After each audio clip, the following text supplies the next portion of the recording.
So hello everybody, how are you doing? Since a long time we're sitting back in a Hyundai N model again. This is the i20N, and of course it is a very special version as this one is being tuned and optimized by RaceChip. You've already seen that we were very satisfied with the RaceChip GTI that we already tested, and now we have more or less the full package again with Hyundai i20N model.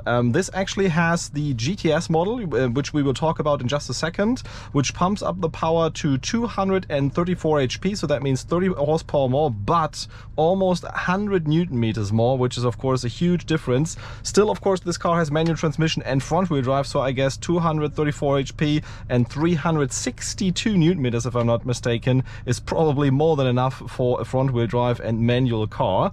Of course, this car already has the new dashboard that once you go into the N mode, it changes the dials in a very neat way. I think Hyundai has really stepped up. The dials are crystal clear, and also this center console dash where you can really change the setting to your custom mode. Say I want to have the exhaust to be very open, I want to have the RPM to rev match. Everything can be changed there. I think that really is a really cool thing. But of course the RaceChip GTS module is the party piece here. You have the possibility to control that via mobile app, which means you can set it to race, sport and eco. If you go to the adjustments here, more or less sport is what the factory is bringing to you. The 5 more or less is the 204 HP from the factory. Eco is eco-friendly, but whoever wants to drive eco-friendly. And if you do the 7 is the maximum setting, you get maximum power as just said. So we put it to race, put the mobile phone aside, and of course want to find out how fast the car is here using the race box. On the country road, the 0 to 100 is probably not most important, but later on 100 to 200, very excited to see the difference and also how fast this car is going. Other than that, I think we will put it to the N mode right here, which means you also have the reduced traction control. So left hand side is real N mode, right hand side is your N custom mode. And without further talking, put it in first gear and slowly set off. We can now actually engage the launch control here, get to a standstill and see how fast it goes.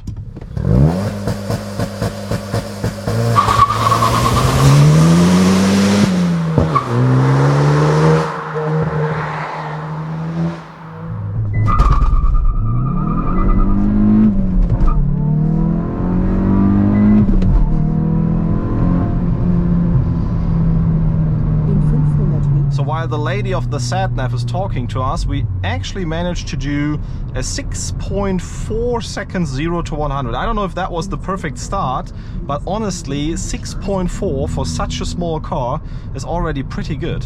So let's now try out on the Autobahn without RaceChip tuning first. So the entire tuning box is turned off. We are running on the stock 204 HP. Let's see what the 100 to 200 time will be.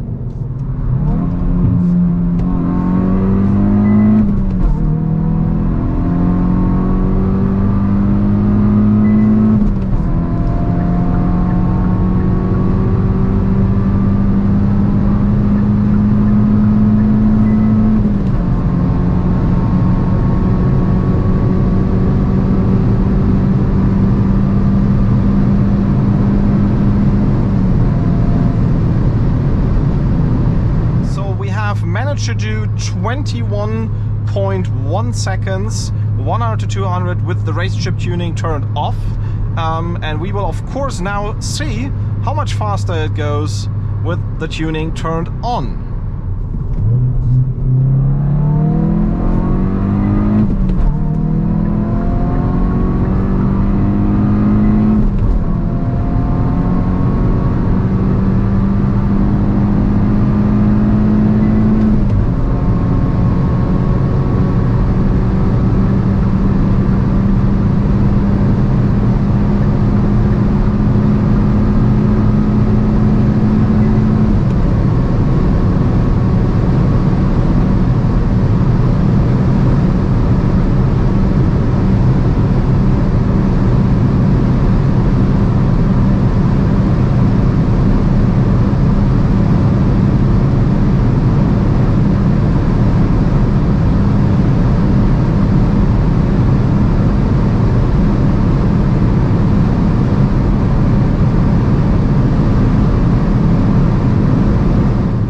So I think we have done some reasonable runs. Of course, as the Autobahns are not perfectly flat here and also wind is going the one in the other direction, the times are not perfectly comparable, but nevertheless I think you get an idea of how much faster the RaceChip version also is than the stock one, which actually the stock one already is pretty fast for such a small car with only, let's say, that 1.6 liter engine. We have actually managed to do sometimes about 21 seconds without tuning, and with the GTS Black turned on we were at around 17 seconds, maybe a bit more. Honestly, I have to say that the run with the tuning turned on was with the wind in our direction, so let's say worse conditions than the other run. So I would say in real life you are really getting a difference of 4 seconds, maybe even more than 4 seconds difference between GTS module of RaceChip and the non-optimized car, and I think that's pretty good. That is actually the same direction that also the GTI was. I think there was also a 3.5 to 4 second difference, 100 to 200 between the stock car and the RaceChip car, and I think that's cool, because then you really realize it, and as said before, the pull through, the torque that you have at mid RPMs is really noticeable. I mean, you're driving a small hot hatch car right here, and actually it feels super strong and going the direction of, I think we have 370 Newton meters almost here, and that to a manual transmission and a front wheel drive car is very nice. Yeah, you can see it by the sun. You cannot see anything in here, but the sun is nice. We are lucky with the weather yet again, as we went down to Stuttgart or Göppingen, where RaceChip is actually sitting, and yeah, had a lot of fun with the car, and hopefully you also enjoyed those clips. Please join us on Instagram and Facebook, and of course also TikTok, where we have some more background stories of this car. And of course, don't miss the pure sound of this car which is coming, because you have already seen in the beginning of this video, the sound really is good.